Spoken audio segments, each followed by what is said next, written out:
many people out there that aren't really anybody that is watching or listening to these clips, when they hear the word tented wedding, like they think, oh, it's just a tent, but I'm like, no. They think tailgate. Like they think like well, I can buy a tailgate tent at Walmart for $30. Like what? You can't. But sure, it's, to put up like how many, like, so that glass tented event, which was insane, by the way. And which also, like, shout out to Heidi Gardner. She was commenting on that post on that one that you did. Yeah, that one went viral. Yeah. Well, because everyone thought it was Taylor and Travis. Like, the amount of people that came up and was like, is Taylor Swift getting married today? And I was like, not to my knowledge. Yeah. Trust me, I would know. Yes. Who is this? And I was like, they're just regular people. Like, their family is so lovely. And but they're the best clients and honestly, the ones who are the most affluent that I find that spend the most are regular old business people, like usually second or third generation. Grandpa started a business, mom and dad are running it, their daughter's getting married. Like those are the best, most wonderful clients to work with. Yeah. But back to World War. No, and that one in particular just stood out because it's like, how many days does it had to take it at least a couple weeks to get that, like, from start to finish setup. And I remember the scripting meeting that we had, which involved, like the layout, the structure, where everything was. Like, people don't realize how much really goes into that. So kind of, I guess I'd walk us through, let's use that event, because I know you've done multiple like this, but that one, for that's example, our bread and butter, how, I know that's what you guys do best. Walk us through that a little bit. Like, I mean, give us a challenging space to put a tent in, and I am like the happiest camper that's ever lived, because I think where we're really strong is challenging spaces. So is it World War I? Yes. Okay. Yeah. World War I is, you don't see tents there that often. There's a lot of red tape to get through, and we had to go in and prove ourselves that, like, we're legit, we know what we're talking about, we know what we're doing, before we could even get approval to consider this option. And we did have Nelson Atkins as our backup option because their front lawn also would take on a tent very, very well. But we wanted something different. So we had to, like, even just the process for us to be approved to even consider the concept and put together a budget for our client was a process within itself. Yeah. I want to say that planning process was 12 to 16 months probably. And then the install. So with most of these public venues that you're putting a tent in, you pay a day rate in order to secure the spot. And so we had to find the balance between how much time does the tenting company actually need to set up versus how much am I adding to the bottom line, because it's not just the day rate to rent it, it's the security to monitor the tent 24 hours, because we were in a very public place with Union Station, right? That's Union Station right there. To monitor the tent, because once you guys drop your equipment in there, I mean, how many tens or hundreds of thousands of dollars of equipment are you dropping in there? We don't want anybody walking away with that. So there's just a lot of logistics to go into it.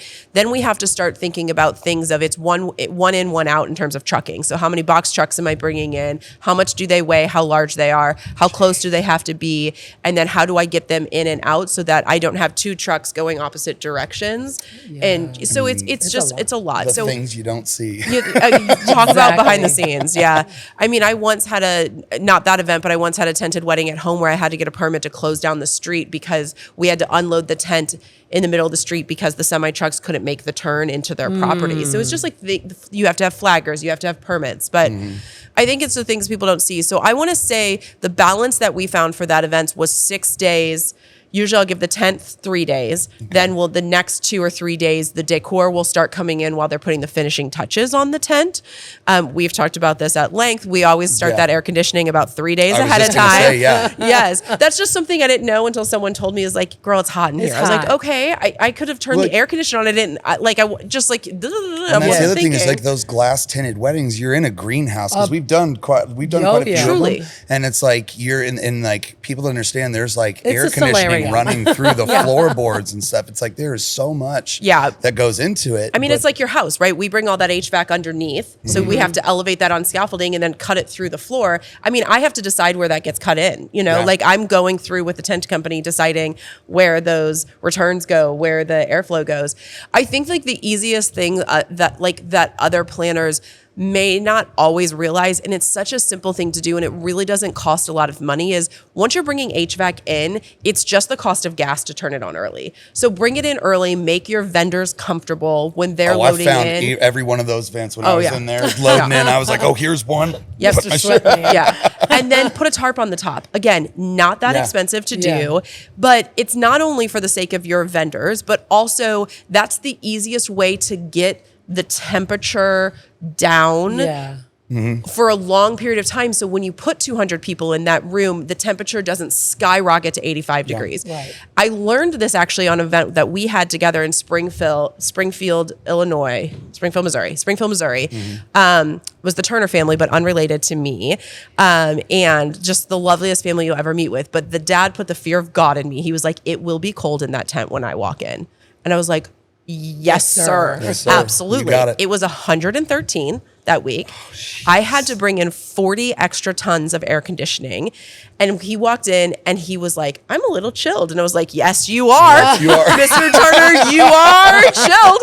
Absolutely. But the process that we had to go to get that, and that's where I just had connected through that planning process. It was really, this was years and years ago, one of the first times I had to bring in, because we were in a super, super remote spot, I had to sit down with the HVAC guy and learn a lot about HVAC and what it takes, and the tent guy. And then he was like, have you ever thought about just putting a tarp on top? And it was like, haven't until now. And now I know. The very top, and then you pull it off. Exactly. Okay. Yeah, so I mean, it takes some logistics planning because the tent people have to stay to do that, but you want your tent people to stay anyway in case you have any problems. Well, yeah. So, for sure. Yeah.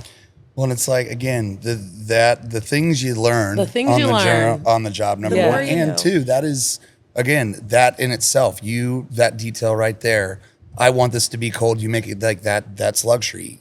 That is the. I think if I look back like 10 years ago when I first started doing tented weddings, I just didn't know until someone else told me. And I think too many of us gatekeep information from other people. And I was like, you should know these things. Do a great job on your next tented wedding. Yeah.